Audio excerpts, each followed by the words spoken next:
The morning Inez Keating found a stranger sleeping in her barn. She had her rifle loaded and pressed against his shoulder before he even opened his eyes. She had not slept well in months. Not since the lawyers had finished picking apart what remained of the life she and Thomas had built together. Not since she had signed papers that reduced 4 years of marriage to a column of debts, and a stretch of dry land that everyone in Colfax County, New Mexico Territory, seemed to want except for the man who had promised to love and protect it with her. Thomas Keating had left in the spring of 1882 with a woman from Cimarron and a handshake agreement with Holt Deaver, the land broker who had circled her property like a vulture circles a slow-moving thing in the August heat. Thomas had not taken the land. He had done something almost worse. He had told Deaver that the land would be available soon, that Inez would not be able to manage it alone, that it was only a matter of time before she had no choice but to sell. She had not sold. She had fired the 2 ranch hands who stayed out of loyalty to Thomas rather than to the work. She had hauled her own water from the creek for 6 weeks while the pump was broken. She had nursed a sick calf back to health through 3 consecutive cold nights in October, and she had told Holt Deaver to his face in front of 2 witnesses at the Springer Mercantile that if he sent another letter to her property, she would have it read aloud in church on Sunday morning. He had not sent another letter. But the land was wearing her down. It was 160 acres of rough New Mexico high desert, and it was hers by homestead deed and by the kind of stubbornness that had driven her family out of Missouri when she was 11 years old and all the way to the territory when she was 19. She was 26 now, and she had calluses on her palms and flour on her apron and a rifle she knew how to use, and she stood in the gray morning light of her barn and pressed the barrel of that rifle into the shoulder of a sleeping man she had never seen before. He did not startle the way she expected. He woke slowly, the way a man wakes when he is accustomed to waking in uncomfortable places, and when he opened his eyes they were a steady, almost amber color, and he looked at the rifle and then at her, and he said very quietly, "I can move." "Who are you?" she said. "Grant Winslow." He said it the same way he had offered to move, like a simple fact, like the weather. "What are you doing in my barn?" "Sleeping," he said, "though I understand that is no longer welcome." He sat up slowly, keeping his hands where she could see them, which she noted. He was perhaps 30 years old, maybe a year or 2 older, with dark hair that needed cutting and a jaw that needed shaving, and the particular leanness of a man who has been working and moving for a long time without enough food between efforts. His coat was good quality but worn through at the elbows, and his boots were the boots of a man who walked more than he rode, which meant either his horse had given out or he did not have one, both of which were concerning things to be true in Colfax County in December. "There is no work here," she said. "I cannot pay wages." "I did not ask about work," he said. "Then what are you asking?" He was quiet for a moment, looking around the barn with the considering eye of someone who is taking inventory rather than admiring the view. The roof had a section near the east wall where the boards had warped and left a gap that let in weather. The bridle hanging on the post near the stall door had a cracked cheek piece that had been tied together with a strip of rawhide, a temporary fix that had been there long enough to become permanent. The hay was low, and what remained was old, turning gray at the edges. "I am not asking for anything," he said. "I am sorry I came in without permission. I will go." He stood, and she kept the rifle up, which he did not argue with.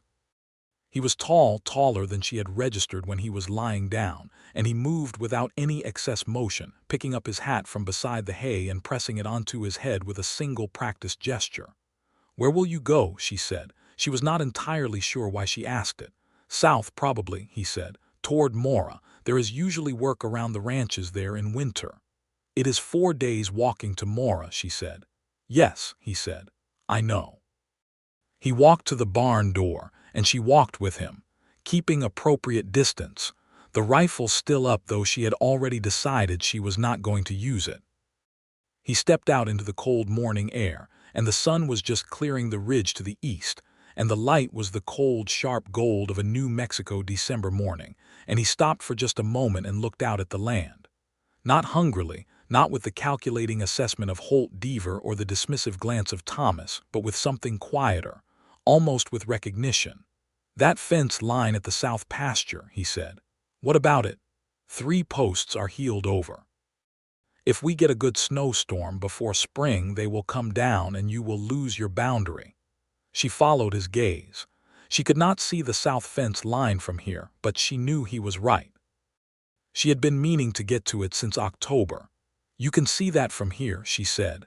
"I walked through last night," he said. "Coming up from the road, I noticed." He tipped his hat to her, a gesture that was entirely unironic, and he turned and walked down the lane toward the road. She watched him go. She lowered the rifle. She stood there in the cold morning with her breath making small white clouds in the still air, and she thought about the fence posts, and she thought about the 4 days to Mora, and she thought about Thomas standing in this same yard telling Holt Deaver about her land over her head as if she were not standing right there. "Mr. Winslow," she called. Stopped but did not turn around immediately. There was something almost careful about the way he turned, like he was giving her time to change her mind before he committed to the direction. "I cannot pay wages," she said again, "but I have a wood stove in the bunkhouse and enough food for 2 if the portions are reasonable. If you want to work a week, I can offer that much." He was quiet for a moment. "I am not interested in the land," he said. "I want you to understand that before anything else." She blinked. It was such a specific thing to say, unprompted, and it was exactly the right thing, which made her more cautious rather than less. "I did not ask if you were," she said. "No," he said, "but I imagine it matters to you." She held his gaze across the cold distance between them. "1 week," she said, "starting with those fence posts." He nodded and turned back toward the barn, and that was how Grant Winslow came to the Keating land in the winter of 1882. He started with the fence posts that same morning.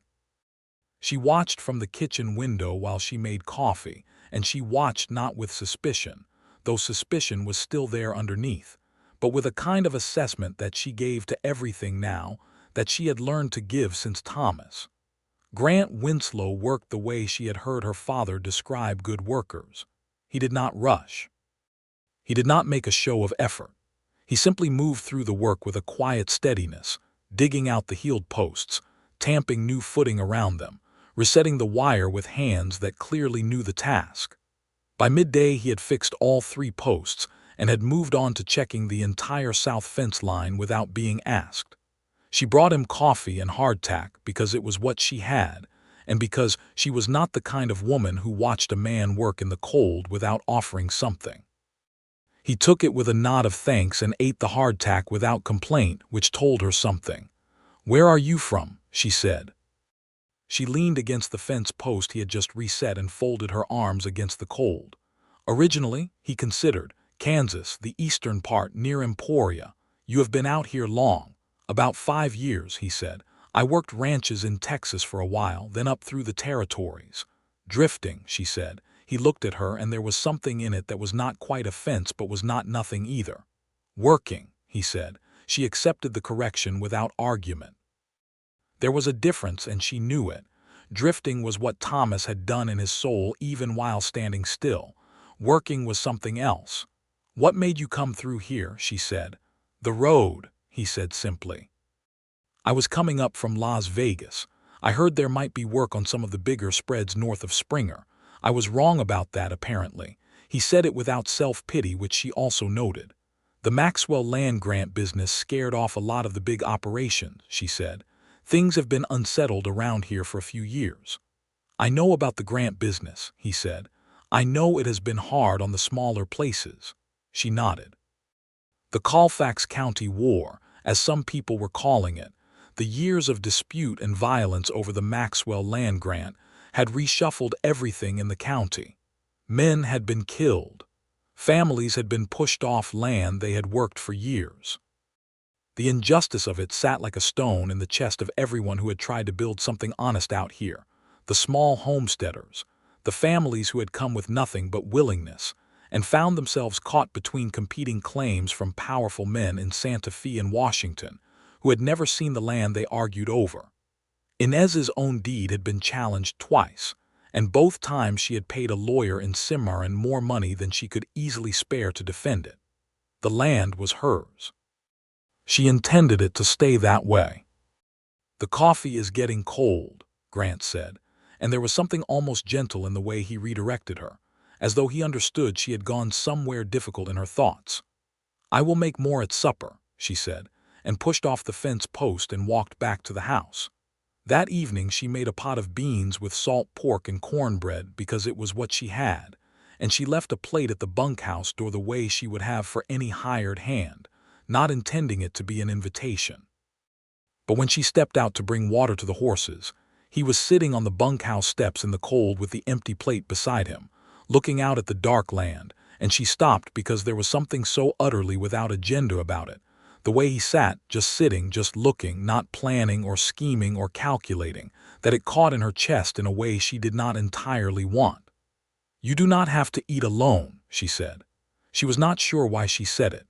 He looked up. "I did not want to presume," he said. "You fixed 3 fence posts and a mile of wire in one day," she said. "You can eat at the table." He came in and he sat where she pointed, and he did not look around the house the way men sometimes did when they were taking stock of a woman's situation, cataloging what she had and what she lacked. He looked at the table. He looked at his food. He said, "This is very good," about the beans, and he meant it in a way that was not flattery but simple acknowledgement. "You are easy to feed," she said. "I have had practice being grateful for simple things," he said. She looked at him across the table in the lamplight. He was not a beautiful man in the way that some men were, but he had a face that held well under looking at. Strong in the bones, worn in the skin, but not hardened. There was a difference between being hardened and being worn, and she had learned to see it. "How old are you?" she said. 31, he said. "You have never had land of your own." "No," he said. "I have worked a great deal of other people's." "Does that not bother you?" He thought about it seriously, which she appreciated. He did not give her a quick answer. "I think it bothered me more when I was younger," he said. "I have come to understand that there is a difference between the land and the work. I love the work. I am not sure land loves me back in any particular way." She turned that over. It was a strange thing to say, and it was either the most honest thing a man had said to her in years, or it was a very clever bit of misdirection, and she could not yet tell which. "My husband wanted the land," she said. She had not meant to say that. It came out because the conversation had led there, and she was not practiced at stopping herself from the truth. "Where is he?" Grant said. "Gone," she said. "Cimarron." A pause. "He left me the land and took everything else he could carry." Grant was quiet. He did not say he was sorry, which she appreciated more than if he had. "It is good land," he said eventually. "Yes," she said, "it is." She refilled his coffee without being asked, and they sat in the comfortable silence of two people who have recognized something in each other without yet being prepared to name it. The week passed. And then it was 2 weeks, and she had not asked him to stay, and he had not asked if he could. But he had moved from the fence posts to the barn roof, replacing the warped boards with lumber he had found stacked in the shed, and then to the pump, which he disassembled and cleaned and reassembled over 2 cold days until it ran as smoothly as it had when it was new. She stood at the kitchen window and watched the water arc out of the pump into the trough, clean and strong, and felt something unknot in her chest that had been knotted for longer than she could easily remember. She had never asked him to fix the pump. She had never mentioned the pump at all. He had simply seen it was broken and fixed it. She began to notice the pattern of how he worked. He never asked her permission for things she did not need to weigh in on. He never made decisions that were hers to make. He fixed what was broken. He left the rest to her. When she said the cattle needed to be moved to the north pasture because the south grass was getting thin, he moved them without comment or suggestion about whether she was right. When she decided to sell 2 of the older cows at the Springer market and put the money toward feed, he helped her get them ready without offering his opinion on the decision unless she asked. She asked, eventually. On a cold afternoon when they were driving the two cows down the road, she said, "Do you think I am wrong to sell them?" "No," he said. "You know your land better than I do, and the price for beef in Springer this month is better than it will be in March. You know the prices." "I asked around when I went in for the lumber," he said. She looked at him from the corner of her eye. "You gathered information for me." "I gathered information that was useful," he said, and clucked at the nearer cow who had stopped to investigate a patch of scrub. "I did not think you would object to having it." She turned back to the road and said nothing, but the feeling in her chest had shifted again, that unknotting feeling, and she did not try to stop it. In Springer at the market, she ran into Holt Deaver. She had known she might.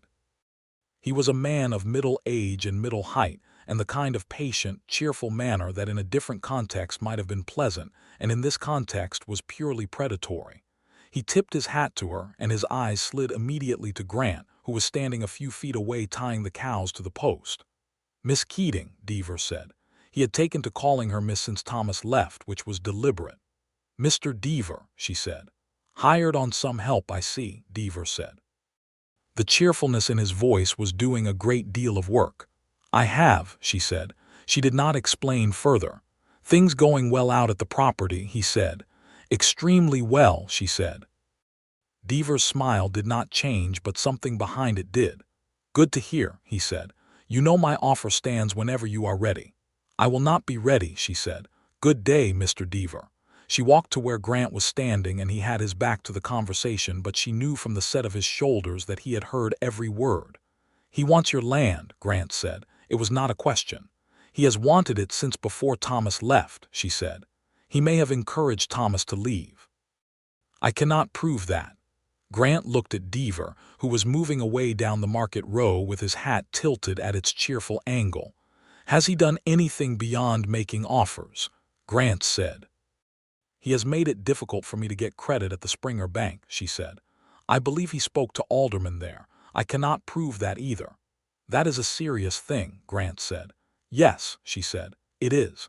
And it has made things harder than they needed to be." She watched Deaver disappear around a corner. "But I am still here." Grant looked at her, and she saw something in his face that she was beginning to recognize and beginning to be afraid of in the way she was afraid of things she wanted. "Yes," he said, "you are." The December cold deepened in the third week, and a snowstorm came in from the northwest that dropped 2 feet of snow on the property over 2 days and nights. They worked together to get the cattle into the barn, working side by side in the driving snow, and afterward they stood in the barn doorway drinking hot coffee from a single pot she had carried out, and the snow was falling in thick white curtains that made the world small and quiet, and she was aware of him standing close to her in a way she had been aware of him standing close before but had not acknowledged. "Tell me about Kansas," she said. She needed to say something. He was quiet for a moment, watching the snow. "My father had a farm," he said. "Not large, corn and some hogs. My mother died when I was 14. My father sold the farm when I was 17 and went to Wichita." I did not follow him. He said all of this without particular weight, but she heard the weight in it anyway. "Why did you not follow him?" she said. "Because he sold the farm to pay a gambling debt," Grant said. "And I was not ready to learn to make peace with that. I am older now." A pause. "I have made peace with it." "How?" she said. He turned to look at her, and in the lamplight that spilled from the barn behind them, his face was very clear to her. "By understanding that a person is not the worst thing they have done," he said, "and that holding a grievance costs more than the thing that caused it." She thought about Thomas. She thought about the handshake with Holt Deaver and the woman from Cimarron and the 4 years of her life that she had given in trust and in labor and in hope. "That is easy to say," she said. "It is extremely difficult to do," he said. "I did not say it was easy. I said I had done it." The snow fell. The cattle shifted and breathed behind them, warm animal sounds in the cold. "I am not ready to make peace with Thomas," she said. "You do not have to be," he said. "He told Deaver he could have the land," she said, "over my head like I was not there." "I know," Grant said. She looked at him sharply. "How do you know?" "You told me," he said gently. "The first week." You mentioned Deaver had been expecting the land. She had forgotten she had said that. She was not used to people listening carefully enough to remember. He treated my land like it was already his to give, she said. Like my name on the deed was a formality. It was not a formality, Grant said. No, she said. It was not. She turned back to the snow, and he did not push further, and she was grateful for that too. Christmas passed quietly. She made a small roast from the last of the salt beef, and a dried apple pie from the apples she had put up in November.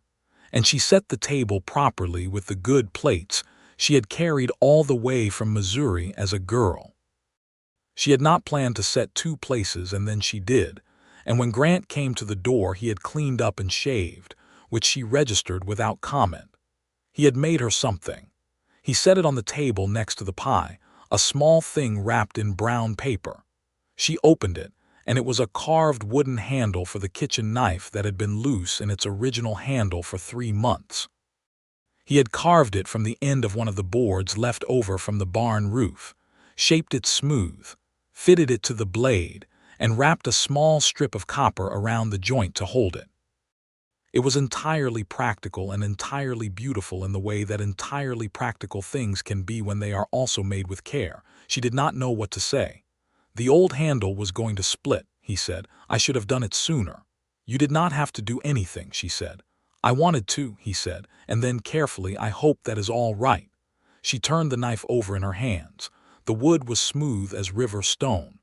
It is all right, she said. She had gotten him nothing, because she had not been thinking of it as Christmas in that way, in the way where you gave gifts. But while he was eating, she went to the shelf where she kept her books and took down the volume of poems that she had carried from Missouri with the plates, the one with the cracked spine that she read when the nights were very long, and she brought it to the table and set it beside his plate without saying anything. He looked at it. Longfellow, he said. You can read. She said, and immediately felt foolish. Yes, he said, and there was something in his voice that told her he was used to being surprised people by that, and that it had bothered him once and bothered him less now. I am sorry, she said. That was a rude thing to say. It is all right, he said. People assume. He picked up the book carefully. Are you sure? I have read it so many times I could recite most of it, she said. It should be read by someone new. He held the book as carefully as she had held the knife. After supper they sat by the stove and he read aloud, because she asked him to, and his voice was low and steady and the stove crackled, and the snow from 2 days ago was still on the ground outside, and the desert night was very cold and very quiet, and Inez Keating sat in her chair with her mending in her lap, and felt something she had been holding for a long time begin, very slowly, to loosen. January came in with cold clarity and long still days of blue sky over white ground, and they worked the property together as comfortably as if they had been doing it for years. She began to notice things about him that were not about work, small things. The way he hummed under his breath when he was doing a task he did not need to think about, low and tuneless and entirely unself-conscious. The way he held his coffee cup with both hands in the morning. The way he looked at the mountains to the north when the light was particularly good, not longingly, not hungrily, but with simple appreciation, as if the beauty of a thing was enough justification for acknowledging it. She also began to notice, with a specificity that alarmed her, the width of his shoulders and the particular ease with which he moved through physical work, and the way the angle of his jaw caught the morning light, and she did not know what to do with any of it. She had been betrayed so specifically and so completely by Thomas that trust felt like a room she no longer had a key to. She knew the room was still there. She could stand in the hallway outside it and feel the warmth coming under the door. But the key was gone, and she had told herself that was fine. She did not need what was in that room. She had the land and the work, and that was enough. She had been telling herself that for 9 months, and she had mostly believed it. She mostly believed it until one afternoon in late January when a rider came down her lane at a speed that meant trouble. He was one of the Cisneros boys from the neighboring property 3 miles east, young, maybe 17, and he pulled his horse up hard in the yard. "Miss Keating," he said, breathless, "there are men on your south fence line, Mr. Deaver and 2 others." They pulled up 2 of the posts Grant put in, and they are marking the line with flags. She was on her horse before he finished the sentence. Grant came out of the barn at the sound of hooves, and she said, "Deaver is at the south fence," and he was on the second horse before she finished, which she also noted. They rode hard south and found Deaver and 2 men she did not recognize, both large, standing at the fence line with a surveying instrument and a handful of stakes with red flags on them. 2 of Grant's fence posts were lying on the ground. She did not stop her horse until she was close enough that Deaver had to take a step back. She was not proud of using her horse that way, but she was also not sorry. "Get off my land," she said. Deaver put his hat brim up in his cheerful way. "Now, Miss Keating, there is some question about the survey line here. I have a document suggesting that this boundary actually runs 12 feet north of where your fence. There is no question about the survey line," she said. "My deed is recorded with the county clerk in Cimarron. The boundary is exactly where my fence was." She looked at her fence posts lying in the dirt.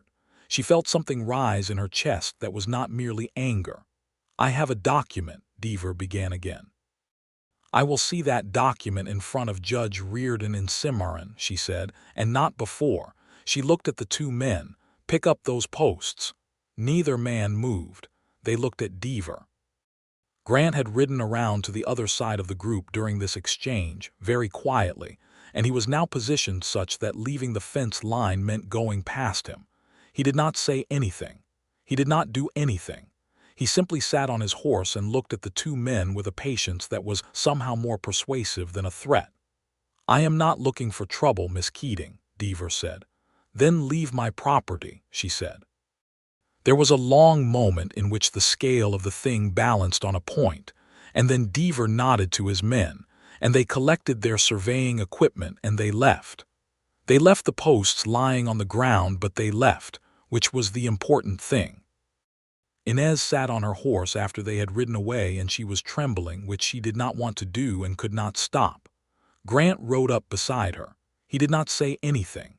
He dismounted and picked up the first of the fallen posts, set it back in its hole, and began tamping the earth around it. She watched him for a moment, and then she got off her horse and picked up the second post. They reset both posts in silence. The red flags Deaver had left were still in the dirt, and she collected them and put them in her coat pocket because she intended to use them as evidence when she went to see Judge Reardon. "You will need a lawyer," Grant said when the posts were in. "I know," she said. "I will go to Cimarron at the end of the week. I've used Walsh before. He is honest." "That is not common," Grant said. "No," she said, "it is not." They rode back to the house in the long, low evening light side by side, and she was still trembling slightly, not from cold but from the particular trembling of someone who has held a line and held it and is tired of holding it but has no intention of stopping. "He will try something else," she said. "Yes," Grant said. "But you are still here." He had said that before in Springer. She had not forgotten it. She turned to look at him as they rode in the cold, golden winter light. "You said that in Springer," she said. "I remember," he said. "Why do you say it that way?" He considered. They rode. The horse's breath made clouds in the air between them. "Because it seems to matter to you most," he said. "Not winning precisely, just remaining." She thought about that. He was right, and it was the rightest thing anyone had said about her in a long time. "It matters very much," she said. "I know," he said. They reached the yard, and she slid off her horse, and he took the reins from her without being asked, and led both horses to the barn. And she stood in the yard for a moment watching him go.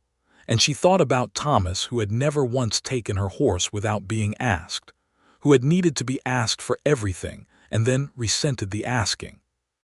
And she thought about Grant Winslow, who fixed pumps without being asked, and reset fence posts without commentary, and sat on his horse at exactly the right angle to be useful, and said the right things about why remaining mattered. And she thought, "I am in trouble." She went inside and made supper with hands that had stopped trembling, and she set 2 plates without thinking about it, because that was what she did now. He came to supper still smelling of the cold and the horses, and he washed up at the basin and sat down, and she put food on his plate, and he said, "Thank you, Inez." and it was the first time he had used her first name. She looked up. He looked back, and there was something very still and very deliberate about his face. "If that is too familiar," he said. "I can know," she said. "It is not. A beat." "Grant," she said, and tried his name in her mouth, and it fit there easily and naturally, and she looked back at her plate and felt warmth spread across her face that was not from the stove. He did not make anything of it. He was very good at not making things of things in ways that made her feel the opposite of crowded, made her feel, in fact, like there was space to move toward rather than away. She went to Cimarron at the end of the week as she had said she would. Grant drove her in the wagon because the road was still rough with frozen mud, and the wagon handled it better than a single horse. Walsh, the lawyer, was a compact, serious man in his 50s who had seen everything the territory had to offer and remained entirely undramatic about all of it. He looked at her deed and looked at the description of Deaver's flags and said, "He is testing you. This document of his is either fabricated or a misrepresentation of a genuine survey error that was corrected years ago. Either way, I can have a letter to Judge Reardon's office by Monday." "What will it cost?" she said. He gave her a figure that was fair. She had just enough. On the way back from Cimarron, they stopped at a trading post on the Cimarron River where she needed to pick up some supplies, and while she was inside, an older woman named Mrs. Aldridge, who came into the territory from Arkansas the same year as Inez, stopped her by the bolts of fabric and said, in the direct way of a woman who had decided that life was too short for indirection, "That man you have working for you." "Yes," Inez said. "He was in here 10 days ago asking about Holt Deaver," Mrs. Aldridge said, "asking specific questions about what claims Deaver has filed and whether any of them border your property." Inez was still for a moment. "Was he?" she said. "I thought you should know," Mrs. Aldridge said. "I do not know his intentions." "Thank you," Inez said. In the wagon on the way home she was quiet for a long time, and Grant did not press her, which was either patience or guilt or both, and she could not yet determine which. "You were asking about Deaver's land claims," she said eventually. He was quiet for a moment, and then he said, "Yes." "Why?" "Because I wanted to know if he had a legal angle or just a bullying one," Grant said. "The difference matters for what you need to do." "And what did you find?" she said. "That he filed a claim 3 years ago on the adjacent parcel to the south," Grant said. "But that claim does not touch your boundary. He is inventing a dispute. There is no legal angle." She absorbed this. "You did not tell me this." "I was going to," he said. "I was still gathering information. I did not want to tell you something incomplete." "You should have told me immediately," she said. "This is my land, my fight. You do not gather information about my property without telling me." He took that. He did not argue with it. "You are right," he said. "I am sorry." She looked at him sharply, expecting a but, waiting for the qualification, the justification, the slow drift toward making it her unreasonableness rather than his misstep. It did not come. He sat on the wagon seat and drove the horses, and the set of his face said that he knew he had done something wrong and he was holding it without shifting it to her. She breathed. "What made you want to investigate?" she said. The anger was still there, but she was willing to let it share the space with honest curiosity. "Because he frightened you today at the fence line," Grant said. "Or not frightened, made you tremble, and I did not like it." She had not thought he had seen the trembling. She had been on horseback. "I was not afraid," she said. "I know," he said. "That is what made it worse to see." She looked at him for a long time. The road curved down toward the creek crossing, and the wagon pitched slightly on the frozen ruts, and she gripped the seat rail. "You should have told me," she said again, but the heat was gone from it. "Yes," he said, "I should have." They crossed the creek in silence and came up the other side, and the property was visible ahead, the house and the barn and the north pasture and the line of the mountains beyond it, and she felt the sight of it in her bones the way she always did, the particular and physical relief of seeing her own land. "I will tell you everything I find from now on," Grant said. "Before I decide what to do with it. It is your land, your decision." "Yes," she said, "it is." February brought warm days between the cold ones. The false promises that the New Mexico high desert made in midwinter. and she found herself working outside more than she needed to simply because the air was occasionally warm enough to be pleasant, and she was tired of being inside. She and Grant rebuilt the section of corral fence nearest the barn, working opposite ends of the same board with easy coordination, and she realized at some point during the third day of it that they had been talking almost continuously for 3 days, and she could not remember the last time she had talked this much with anyone. He knew things. He had read widely in the way that self-educated men who travel alone often do, because books were available to him and teachers were not, and he had opinions about what he read that were thoughtful and sometimes unexpected. He had read Cooper and Parkman, and also, to her surprise, George Eliot, about whom he said, "She understood the way people convince themselves that what they want is also what is right," which was such a precise observation that she turned to look at him with actual surprise. "What?" He said. "Nothing," she said. "Just, most men I have known would not have thought to say that." "Most men you have known would not have read George Eliot," he said, and there was something dry and gentle in it, and she laughed. She had not laughed in a long time.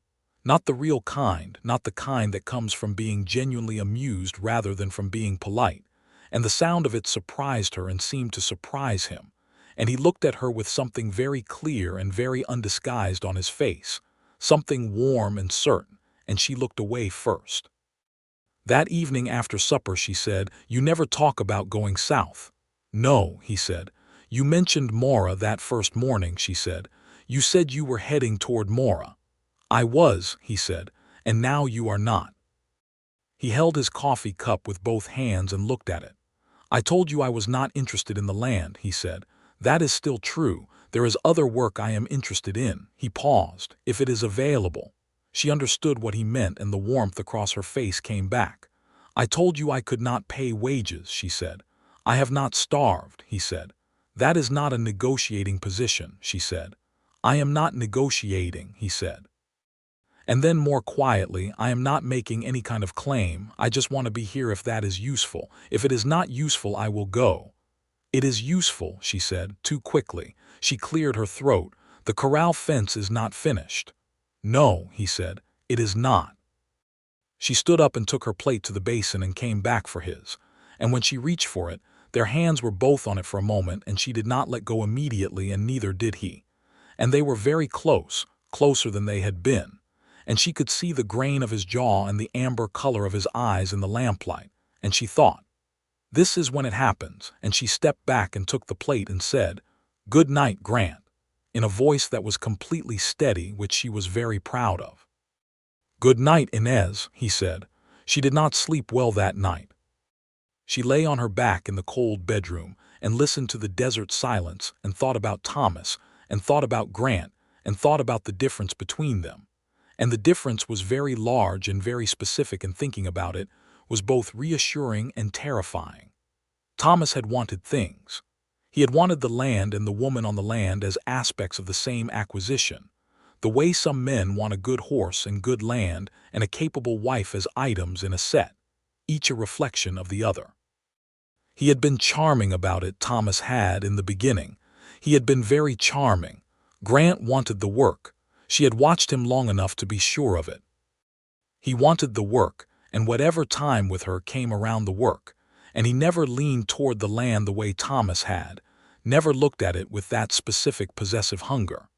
He looked at it the way he had looked at it that first morning in the yard, with recognition and appreciation, as if it had its own value independent of what could be done with it or taken from it.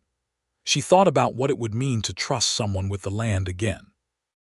Not to give it, not to surrender it, but simply to trust someone enough to work it alongside her, as a partner rather than a claimant. She thought about it for a long time in the dark. Walsh's letter to Judge Reardon had its intended effect. In the second week of February, Deaver sent his own lawyer to her property with a written notice that he was withdrawing the survey claim and that there had been, as Walsh had predicted, a confusion regarding historical records. The confusion had cleared up without Deaver having to do anything that left him legally vulnerable, which was how men like Deaver operated, but the practical effect was that he had backed down. The flags were officially abandoned. Her boundary was her boundary. She told Grant when she read the letter, standing in the yard in the thin February sunshine, and he nodded in that unhurried way he had, and he said, "Good," and she said, "It is good." And then she said, without entirely planning to, "I am glad you were here for the fence that day." He looked at her. "I am glad I was here too," he said. She folded the letter and put it in her coat pocket, and they stood in the winter sunshine for a moment, and then she said, "The corral fence is not going to finish itself." And he said, "No, it is not." And they went to work. March came and the land began to change. The high desert bloomed with a specificity and stubbornness that she had always loved. The small tenacious wildflowers, the sage coming bright green after the late rains, the creek running higher and faster with the snowmelt from the mountains. She loved the land in March with a particular physical love, the way you love something that has survived something, that has gone through difficulty and come back bright. One morning in early March, she was in the south pasture checking on the cattle, and she found one of the younger cows in difficulty, calving early and having a hard time of it. She shouted for Grant, and he came at a run, and they worked together through a long, tense hour in the cold mud to help the calf into the world. And when it finally came, blinking and wet and perfect, she sat back on her heels in the mud, and she was laughing and crying at the same time, which she had not planned on. And Grant was kneeling beside her with his hands muddy to the elbows, and he was smiling, which was the largest she had ever seen him smile. Which was not large by most standards, but on his face was enormous. "He is all right," she said about the calf. "He is fine," Grant said, "stubborn but fine." She was still laughing a little, the giddy, relieved laughter of a difficult thing coming out right, and she put her face in her hands and then took her hands away because they were muddy.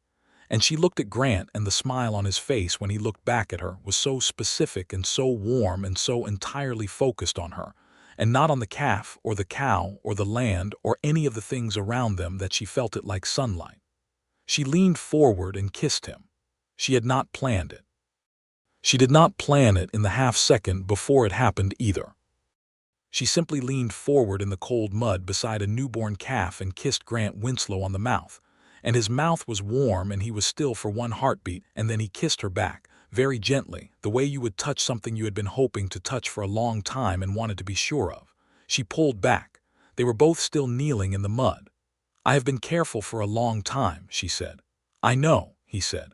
"I do not want to be careful about this," she said. Something moved through his face. Something very still and very serious. "You should be careful about everything," he said. "You should take whatever time you need. I am not going anywhere." She looked at him. She thought about Thomas. She thought about the deed in the county clerk's office with her name on it, and the letter in her coat pocket with Deaver's retreat, and the knife with the new handle on the kitchen block, and the pump that ran cleanly, and the fence posts that stood straight, and all of it, every piece of it, and she said, "I know you are not going anywhere. That is why I am not being careful." He reached up and touched her face with one muddy hand, very carefully, and she leaned into it, and they knelt in the south pasture in the March mud beside a new calf while its mother cleaned it, and it was not romantic in any conventional sense, and it was the most romantic moment she had experienced in her life. They went back to the house and washed up at the pump, and there was a shyness between them that had not been there before but was not uncomfortable. It was the shyness of new territory, the kind of shyness that comes from having said something real and finding it received. At supper that night she said, "I need to tell you some things about Thomas. Not because you need to know them, but because I need to say them." "All right," he said. She told him everything. The early years and the charm and the way Thomas had slowly repositioned himself as the central thing on the property, the way she had drifted from partner to helper in her own homestead so gradually she had not noticed it until it was done, the way he had used her name on the deed without her knowing when he made agreements with Deaver, the way he had left. Grant listened without interrupting. He did not offer interpretations or consolations. He listened the way he worked, with full attention and without agenda. When she was done, she said, "I will not let that happen again. I need you to understand that. This land is mine. My decisions about it are mine." "Yes," he said. "I need that to be clear between us," she said. "It is clear," he said. "It has always been clear. The land is yours. I work it. I have never thought of it as anything else." She looked at him. "Why not?" she said. "Most men would." He thought about this the way he always thought about the things she asked, as if her questions deserved real answers. "Because the land has your shape on it," he said. "I can see everything you have done. The way you ran the fencing. The way you positioned the barn relative to the prevailing wind. The way you managed the grazing rotation to keep the north pasture strong. It is yours in a way that goes beyond a piece of paper. A man would have to be a particular kind of fool not to see that." A pause. Thomas was apparently that kind of fool. She was quiet for a long moment. "He was," she said, "but I chose him. I need to remember that too." "You were young," he said. "I was 22, she said, "old enough to know better." "At 22, you know very little about who someone is at their core," he said. "You know who they seem to be. Those can be very different things." She thought about that. "Who do you seem to be?" she said. "And who are you at your core?" He met her eyes without looking away. "I seem to be a quiet man who works hard and moves around a great deal," he said. "At my core, I am a quiet man who works hard and would like to stop moving around." The honesty of it hit her simply and directly. "Grant," she said. "Yes," he said. "Stay," she said. "Not just for the work." He held her gaze. "I intended to," he said, "but it is very good to be asked." Spring settled into the land in the way that the New Mexico high desert springs do, sudden and extravagant after the long restraint of winter. The pastures greened, the creek ran bright, the cottonwoods leafed out along the south fence in a line of pale new green. The new calf, whom she had named Stubborn with Grant's assistance, grew strong and stubborn as advertised. The cattle were healthy. The pump ran. The roof of the barn did not leak. She and Grant worked together every day, and in the evenings they sat by the stove and read, or she mended and he worked on something in the way of small repairs, always something useful, always something he had noticed needed doing without being asked. They talked about everything, about the territory and its politics and the injustices done to the settlers who had been displaced by the Maxwell Grant claims, about which Grant had strong feelings expressed quietly, about the Navajo people and the Apache who had been pushed from their homelands in the decades before, which Inez felt with a complicated sorrow, understanding that the land she called hers had been someone else's first, in a chain of claims and dispossessions that went back further than any deed could reach, about books and about the mountains and about what they wanted. She had not talked about what she wanted in a long time. Wanting had seemed dangerous for a while after Thomas, because wanting was vulnerability and vulnerability had cost her. But she found that with Grant, wanting felt different, less like exposure and more like direction. "I want to expand the cattle operation," she told him in April, sitting at the kitchen table with a cup of coffee and the account book she kept carefully. "Not to a big spread. But another 20 head would give me enough to sell at market consistently and keep enough back to build the herd year to year." "That would take credit," he said. "I know," she said. "Which alderman at the Springer Bank will not extend to me, because of Deaver's influence." "There is a bank in Cimarron," he said, "and Walsh knows the president. It would be worth asking." She looked at him. "You have already thought about this." "I think about the property," he said. "I cannot help it." "Tell me what you have thought," she said. He did, and it was practical and careful and well considered, and they talked through it together for 2 hours, and at the end of it she had a plan. A real one, not just a wish. The kind of plan that has numbered steps and realistic timelines. "You would be good at this," she said, "running an operation." "I am better at helping someone else run one," he said. "I do not think I have the temperament to own." "What is the difference in temperament?" she said. "Ownership is a form of responsibility that does not turn off," he said. "It is there when you wake and there when you sleep. I respect that enormously in you. I'm not sure I have that weight in me." "You are here at first light every day and you are still working when I tell you to stop," she said. "That is different," he said. "I work because I love the work, not because the land will suffer if I stop. It is your land. The responsibility of it is yours and it always will be. I sleep easily knowing that." She turned that over in the way she was always turning his observations over, finding the angles. "Does it not bother you?" she said. Not having a stake, he looked at her across the table and his face was very steady and very clear. "I have a stake," he said. "It is just not in the land." She held his gaze. Her heart was doing something that she had decided weeks ago to stop trying to discipline. "Grant," she said. "Yes," he said. "Come sit over here," she said. He stood and came around the table and she stood to meet him, and he put his arms around her and she put her face against his chest. And they stood like that in the lamplight kitchen for a long time, not saying anything, his chin resting on top of her head, her hands at his back, and she breathed, and the breathing came easy. "I was not going to fall in love again," she said into his shirt. "I know," he said. His voice was low and careful. "I told myself that very firmly," she said. "How did it work out?" he said, and she felt the slight shift of his chest that meant he was smiling.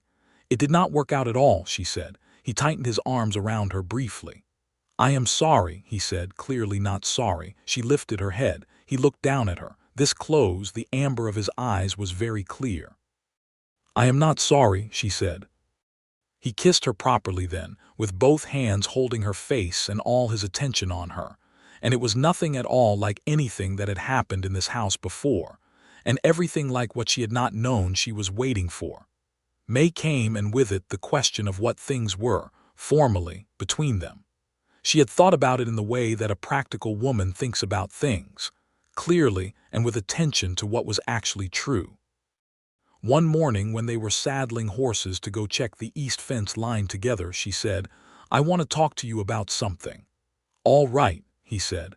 "I want you to have a proper share in this operation," she said. "Not the land. I'm not giving you the land and I'm not sharing the deed, and I need you to understand that clearly." "I understand that," he said, without a flicker of anything but attention.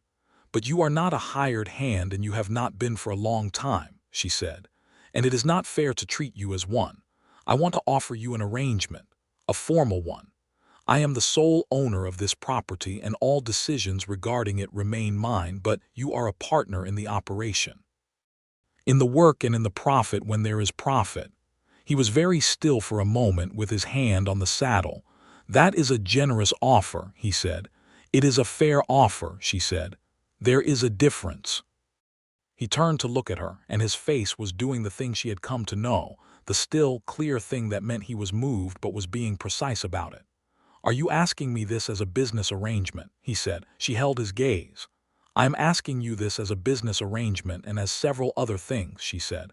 "I thought we should be clear about the business part separately, because the business part should not be confused with the other things," he said. "Correct," she said. "And the other things," he said. She took a breath.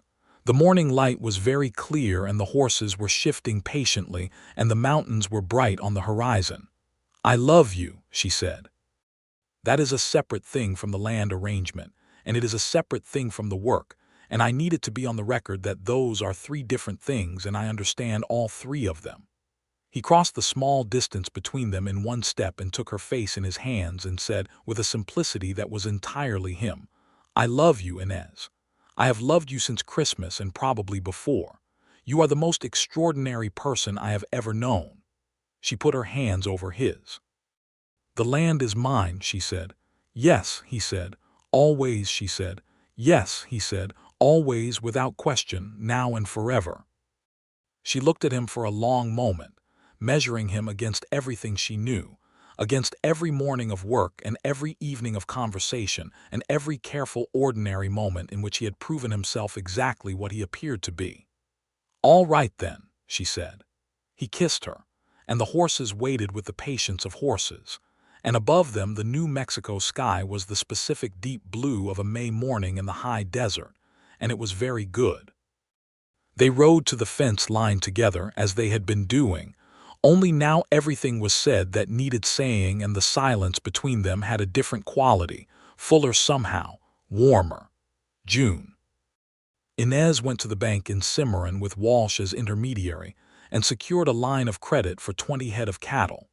The banker, a man named Prescott who had dealt with Walsh for years, was businesslike and fair, which was not always the case with women seeking credit in 1883, and she came away with terms she could manage. Grant drove the wagon to Cimarron and back and asked no questions about the terms, which was precisely correct. They bought the cattle at market in late June, driving them back in 2 days along the road she had ridden and walked so many times, and on the second evening of the drive they camped beside the creek that ran along the eastern edge of her property, and she made coffee over a small fire and they sat together in the warm summer dark and listened to the cattle settle. "I want to ask you something," Grant said. "Go ahead," she said. "I want to ask you to marry me," he said. "And I want to be very clear about what I mean by that and what I do not mean." She was still. "The land is yours," he said. "I will not touch the deed. I will not make claims. I will not treat your property as mine in any legal or practical sense. What I want is to be your husband, which is a different kind of thing. I want to build a life here beside you, not on top of you." She thought about everything she knew about this man. 6 months of mornings and evenings and hard, cold work and honest conversation, and the particular way he listened, and the way he never leaned toward what was not his. "In the territory," she said carefully, "marriage has implications for property." "Yes," he said, "I know, and I want to be clear that whatever legal protections you want, whatever arrangements Walsh can draw up, I will sign. I do not want your land, I want you. I am content for those two things to be entirely separate." She looked at him across the small fire with the cattle sounds around them and the creek running nearby and the summer stars enormous overhead. "Grant Winslow," she said. "Yes," he said. "You are the most unusual man I have ever met," she said. "I hope that is not entirely a bad thing," he said. "It is entirely a good thing," she said. She leaned across the fire carefully and held his face in her hands the way he had held hers. "Yes," she said. He blinked. "Yes, yes, I will marry you," she said, "on my terms and yours. The land is mine and I am yours, and those two things will coexist peacefully, or we will revisit the arrangement." He laughed, low and warm, the same surprised pleasure as when she had first laughed in February, as if happiness was something he was still calibrating himself to. "Those terms are entirely acceptable," he said. She kissed him with the fire between them and the cattle settling and the creek running, and above them the New Mexico stars were indifferent and enormous and beautiful, and she did not need them to care. She had enough care, finally, in the ordinary human world. They were married in September in Springer, in the small church at the east end of town, with Walsh as a witness, because he had earned it, and Mrs. Aldridge as the other witness, because she had always been straight with Inez, and that deserved acknowledgement. The day was clear and warm in the way that September days in New Mexico can be. That particular golden warmth that knows it is the last of its kind before autumn. And Inez wore her good dress that she had not had occasion to wear in 2 years, and her hair was pinned up properly. And she looked at herself in the small mirror in the church anteroom and thought, "This is what I look like when I am happy." Grant waited at the front of the church in his best coat, which was the coat with the elbows mended, because she had mended them in July, and he held his hat in his hands and he did not fidget. When she came through the door and walked toward him, his face did the still clear thing it always did when he was moved, and she held his eyes across the length of the church and felt absolutely certain, which was a thing she had not felt in a very long time. The preacher was brief, which they had requested. The important words were said. He kissed her and Walsh clapped, and Mrs. Aldridge wiped her eyes and Inez laughed. Holt Deaver, she heard later, had sold his adjacent claim to a larger operation and moved to Albuquerque. She did not lose sleep over his departure. The autumn of 1883 was the best season she had had on the property. The new cattle were healthy. the expanded herd giving her enough to sell at the fall market in Springer without touching her core stock. The profit was not large, but it was real, and she put half of it against the bank credit and set half aside for the spring. Grant worked every day with the same steady, unhurried thoroughness he had brought since December, and she worked beside him, and the operation of the property felt for the first time like something truly shared rather than one person's weight. One evening in October, she was in the barn doing a last check on the new calf, now 7 months old and no longer remotely a calf, but still bearing the name Stubborn, and Grant came in behind her. "I want to tell you something," he said. "Tell me," she said. "I wrote to my father," he said. "In Wichita, I told him where I was." He paused. "I have not been in contact with him for almost 10 years. She turned to look at him. "Why now?" she said. "Because being here," he said, and he looked at the barn around them, at the good roof boards and the well-hung door and the clean stall where the horses stood, and she understood that he was not talking about the barn specifically but about all of it, made me want to repair things that were broken, not just the things on the property. She felt something very tender and very specific. "What did you say to him?" she said. "I told him I understood that he had done the worst thing he could have done and that I had forgiven him," Grant said. "I told him I did not need him to explain himself. I just wanted him to know where I was." "Did he write back?" "Not yet," Grant said. "But I did not write expecting an answer.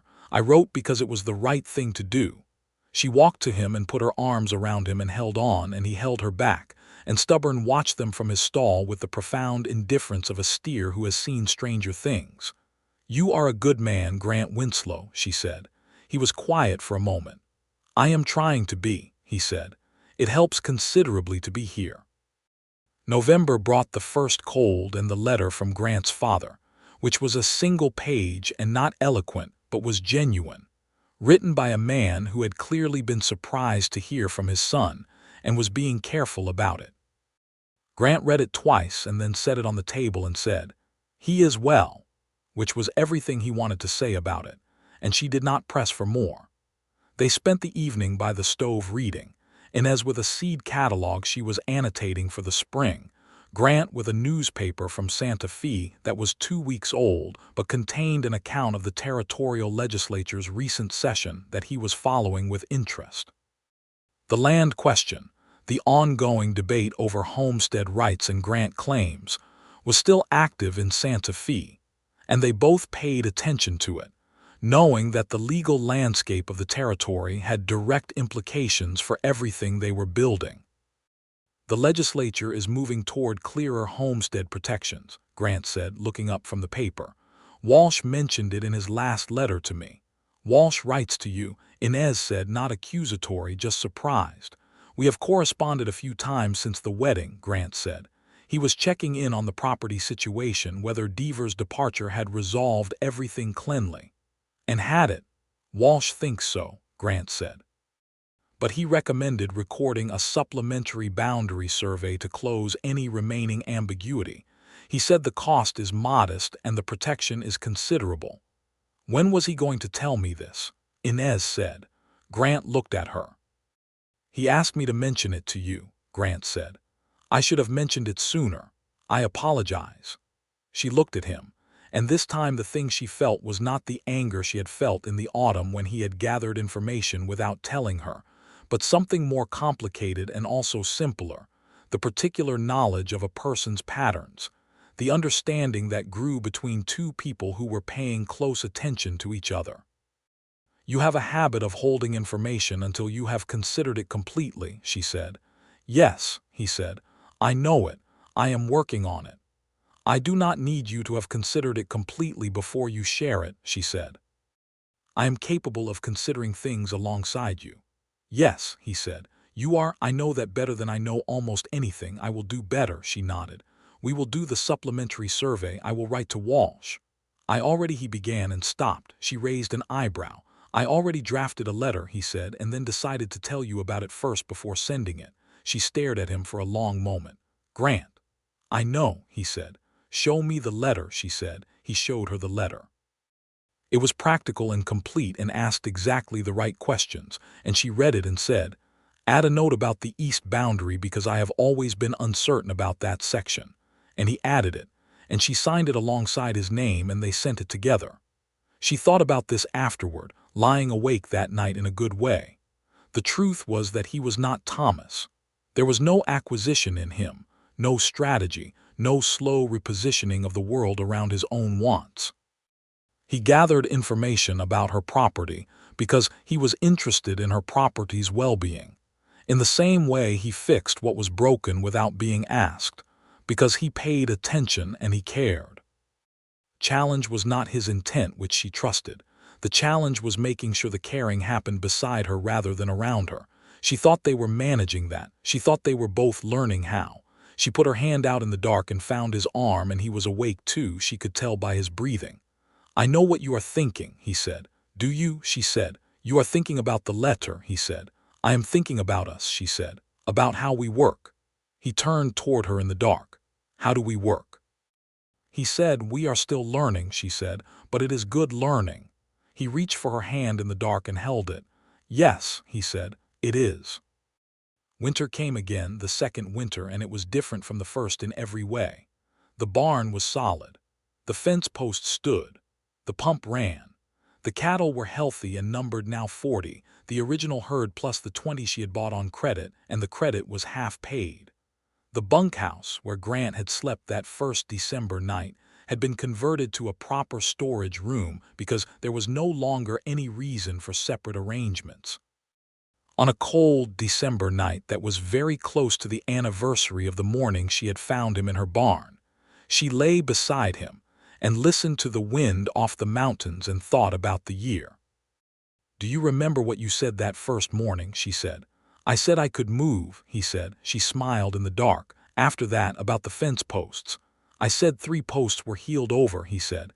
"You had walked through my property in the dark," she said, "and noticed 3 failing fence posts." "I always notice what needs fixing," he said. "I know," she said. "I have been watching you notice it for a year." He was quiet for a moment. "I like your land," he said. "I want you to know that I like it very much. Not for what it is worth or what it represents, but just as a place. The way the light comes over the ridge in the morning. The way the creek sounds after rain.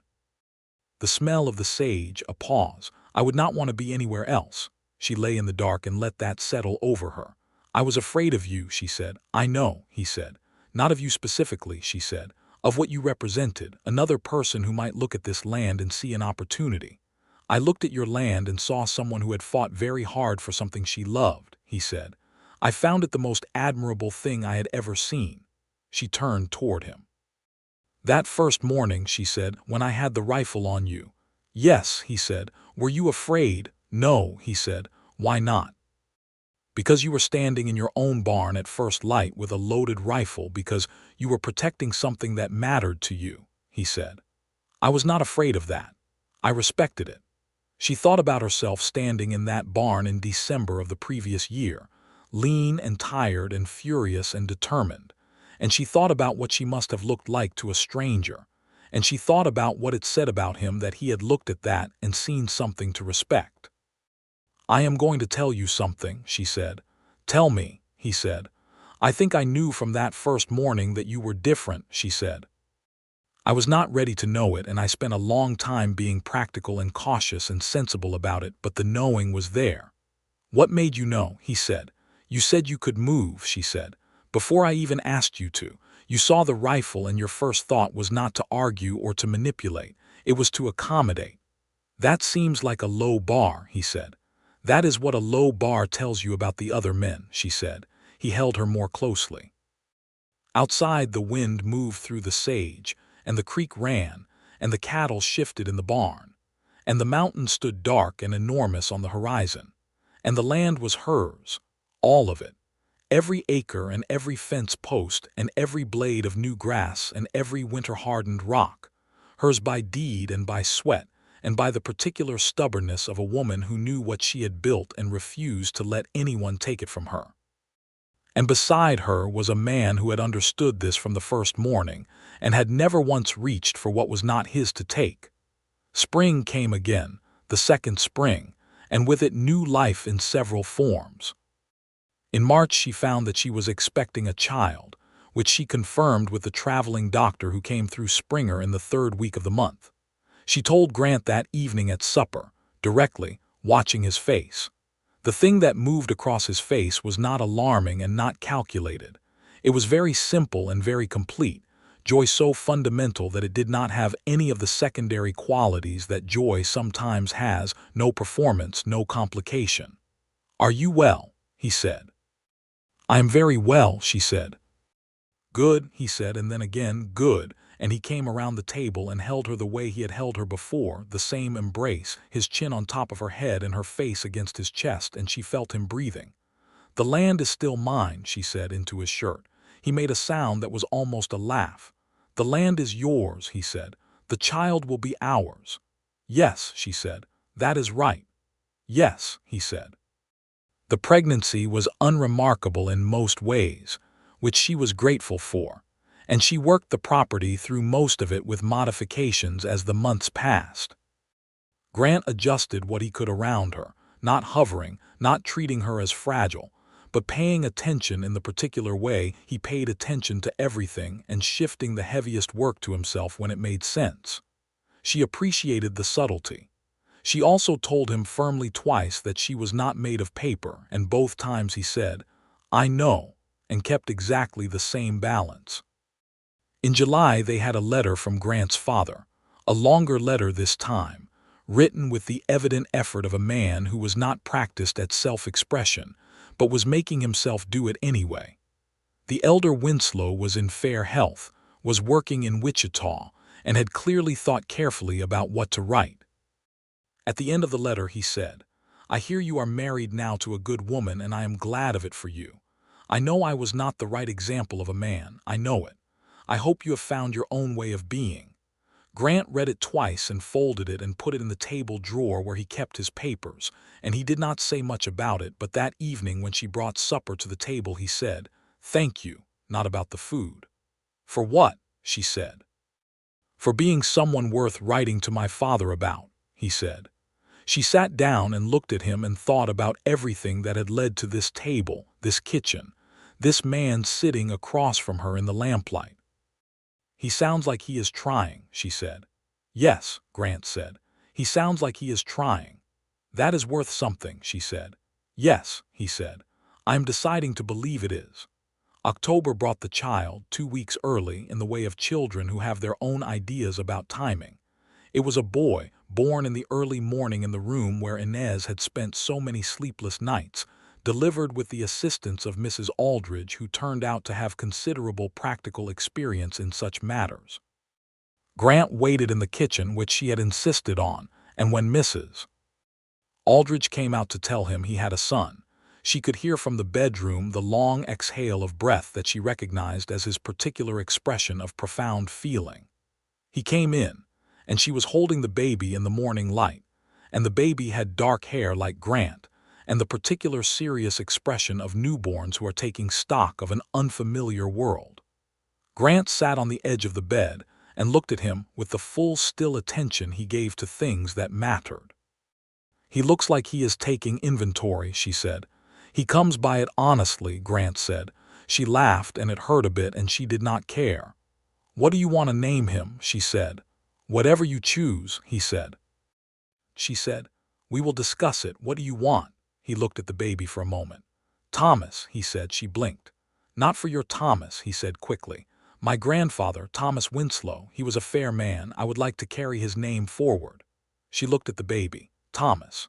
She tried the shape of it in her mind, the old association, the old anger, and found that it was lighter than it used to be, reduced by 2 years of the right kind of living to something smaller and more manageable. "Thomas Winslow," she said. "Thomas Keating Winslow." Grant looked at her. "Keating," he said. "He should carry both names," she said. "This land is Keating land. He should know where he comes from." Grant reached out and held her hand over the baby's small, warm body. "Thomas Keating Winslow," he said. "Yes." The baby opened his eyes briefly and blinked at both of them with the enormous seriousness of a person who has just arrived and is not yet sure what to make of the situation. "He is already taking notes," Grant said. "He will be fine," she said. "Yes," Grant said. he will be. The winter of 1884 to 1885 passed with the comfortable rhythm of a household that has found its shape. Thomas Keating Winslow was a serious and watchful baby who grew into a serious and watchful infant with a remarkable tolerance for being carried in the morning rounds of the property, which his mother did with him in a sling across her chest from the time he could hold up his head. He watched the cattle and the mountains with equal gravity, and the cattle, for their part, regarded him without concern, which Grant said was a good sign. Grant's father came to visit in the spring of 1885, traveling by train to Trinidad, Colorado, and by stage down through Raton Pass. He was a man past 60, smaller than Grant, with the same amber eyes and the particular carefulness of someone who was not sure of his welcome and had decided to come anyway. He sat at the kitchen table and held his grandson and was very quiet about it, and Inez watched the thing between a father and a son that had been broken for a long time begin the slow work of repair, and she felt the particular gladness of a person who has seen brokenness fixed before and knows it is possible. "Your property is very fine," the elder Winslow said to her at supper. "Thank you," she said. "Grant tells me you built it yourself." "Most of it," he said. "Grant has built a good deal of it since he came," she said. The elder Winslow looked at his son. "You found yourself a good place," he said. Grant looked at Inez. "Yes," he said, "I did." Holt Deaver never returned to Colfax County. She heard through Walsh that he had made and lost a great deal of money in Albuquerque real estate and had gone to California. She hoped he had found something better to do with himself there. She did not particularly believe it, but she hoped it. Walsh sent a letter in the summer of 1885 with the good news that the territorial legislature had passed homestead protection measures that significantly strengthened the legal position of small landholders against the kind of pressure she had experienced from Deaver.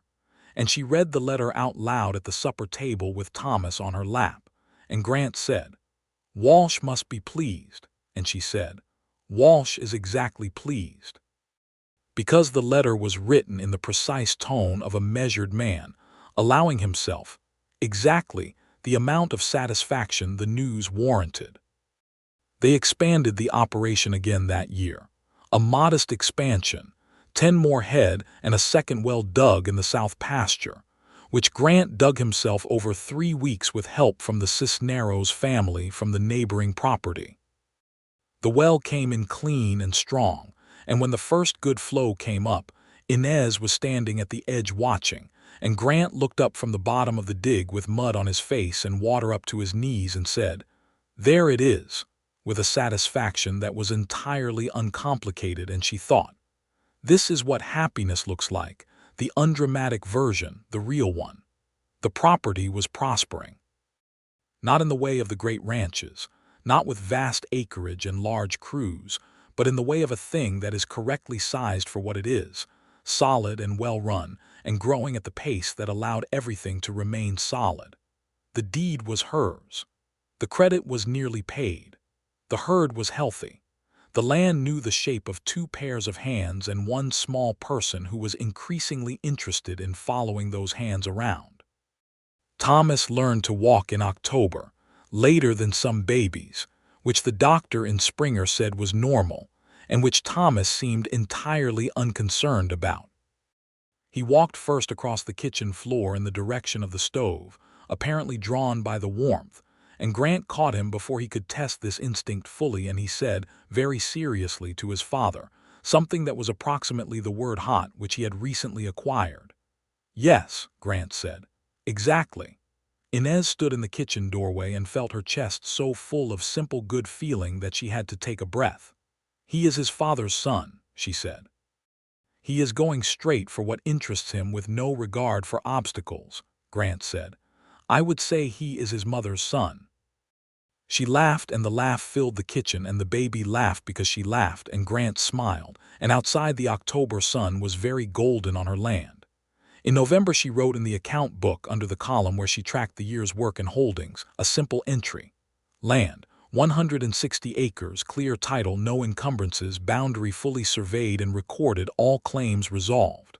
Herd, 52 head healthy. Income, sufficient. Credit, nearly satisfied. Household, Grant Winslow, husband. Thomas Keating Winslow, son, 14 months. Status, good. She closed the account book and set it on the shelf, and stood for a moment in the kitchen with the late afternoon light coming through the window, the particular long golden light of a November afternoon in the high desert, the kind of light that asks nothing and gives everything. She heard Grant come in through the back, the sound of his boots on the step, the sound of him hanging his coat on the hook, the small, ordinary sounds of a man returning from work to a home he had built alongside someone who loved him. She heard Thomas make the sound he always made when his father came in, a high, delighted sound of absolute recognition, absolute certainty, a child who knows exactly where he belongs. She went to the door between the kitchen and the back hall and leaned against it. Grant was swinging Thomas up in one arm, and Thomas had both hands in his father's hair, and Grant was saying, "Good evening to you too," in a tone of complete seriousness that Thomas received with great delight. Then Grant looked up and saw her in the doorway. "Good evening," he said to her. "Good evening," she said. He crossed to her with Thomas still on his arm and kissed her in the uncomplicated way of a man who has been kissing the same woman every evening for 2 years and finds it sufficient to the day. She put a hand on Thomas's back and felt his small, warm weight between them. "How are the cattle?" she said. "All present," he said. "The new cow is settling in. I think she will be fine." "The fence in the northeast corner," she said. "I got to it," he said. "It was worse than I thought. I will need another hour tomorrow to finish it properly." "We will do it after the morning feed," she said. "Together," he said. "Together," she said. Thomas made a sound that indicated he felt this conversation was spending too much time on topics that were not himself. "Yes," Grant said to him gravely, "we are talking about the fence." "Fence," Thomas said, which was probably not what he intended but was remarkably clear for 14 months. "That is right," Grant said. "Your mother's fence."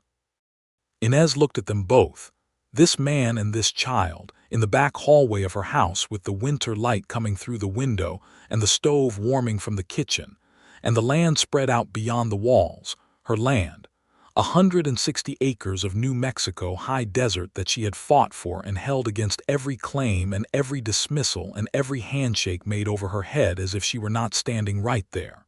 She had been there. She was still here. She had said she would never again trust a man with her land, and she had been right to say it and right to mean it. The land was hers. That had not changed. What had changed was everything around it, the careful, ordinary miracle of a man who had come and worked the land without ever once reaching for it, who had seen that the work and the land and the woman were 3 separate things, and had loved all 3 in their proper order without confusing any of them. Grant had never asked for the land. He had simply worked it, day after day and season after season, with both hands and his full attention and no agenda beyond the work itself, and she had watched him do it, and she had understood, and she had trusted him with something that was even more important than the land, which was herself. "Come eat," she said. "Supper is ready." "In a moment," Grant said. He was still looking at her with that clear still thing on his face, that thing she had first seen in December of 1882 and had been watching ever since. "What?" she said. "Nothing," he said. "Just looking." "You are always just looking," she said. "There is always something worth looking at," he said. She shook her head, which she did when he said things like that, because otherwise she would have to acknowledge out loud how much she loved him, which she did anyway, but not every time he gave her occasion to. "Grant Winslow," she said. "Inez Keating Winslow," he said with deliberate precision. She smiled, properly, the real kind. "Come eat," she said. He followed her into the kitchen, Thomas on his arm, and she put food on the table and lit the extra lamp because the evenings came early in November, and they sat together in the warm light with the winter settling outside and the land quiet around them. And they ate, and they talked, and Thomas offered commentary on the beans that was largely incomprehensible but entirely committed, and the stove crackled, and outside the stars came out one by one over the New Mexico high desert. Over the good straight fence posts, and the clean running pump, and the solid barn roof, and the well in the south pasture. Over 160 acres of land that belonged entirely and without question to Inez Keating, who had held it against everything the world had sent and who had built, alongside it, the life she had earned. She washed the dishes that night after Grant put Thomas to bed, standing at the basin with the lamp throwing warm light across the kitchen walls, and she listened to the sound of Grant reading to Thomas in the next room, the low, patient voice going through a page of something, Thomas's small interruptions, the sound of a child being read to sleep. She stood with her hands in the warm water, and she let herself be entirely in the moment, entirely in the kitchen and the house and the land, and she thought, this is enough. Not a diminished enough, not a settling for, but the real kind, the kind that comes from having exactly what you actually wanted all along, recognized now for what it is. Grant came out of the bedroom and closed the door quietly. Asleep, she said. Almost, he said. He wanted to know about the fence. You told a 14-month-old about the fence, he asked, Grant said. He does not know words for fence questions, she said. He made fence-adjacent noises, Grant said. I interpreted. She turned from the basin and looked at him, and he was leaning in the doorway with his arms folded and the lamplight on his face, and he was entirely himself, exactly and only what he appeared to be, and she thought she would spend a long time being grateful for that, and she was already glad to. Come here, she said. He came. She folded into him, which was the word that fit, folded the way two things that are made to fit together fold, and he held her, and the kitchen was warm, and outside the stars were everywhere over the land that was hers, and everything was complete. Next spring, she said. What about it? He said. I want to start the garden properly, she said. Not just the kitchen garden, a real one along the south wall. All right, he said. I want fruit trees, she said. Apple if they will take in this climate. There are apple varieties that do well at this altitude, he said. I have read about it. Of course you have, she said. I will find the information and give it to you, he said, before I have formed any opinions about what to do with it. She laughed into his shoulder. Progress, she said. I am learning, he said. You are a good teacher.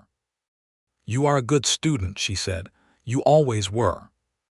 They stood like that a while longer, in the kitchen of her house on her land, with their son asleep in the next room, and the winter stars wheeling overhead and everything between them that had been built carefully and honestly, and without anyone taking what was not theirs to take, and it was good, and it was whole, and it was going to last.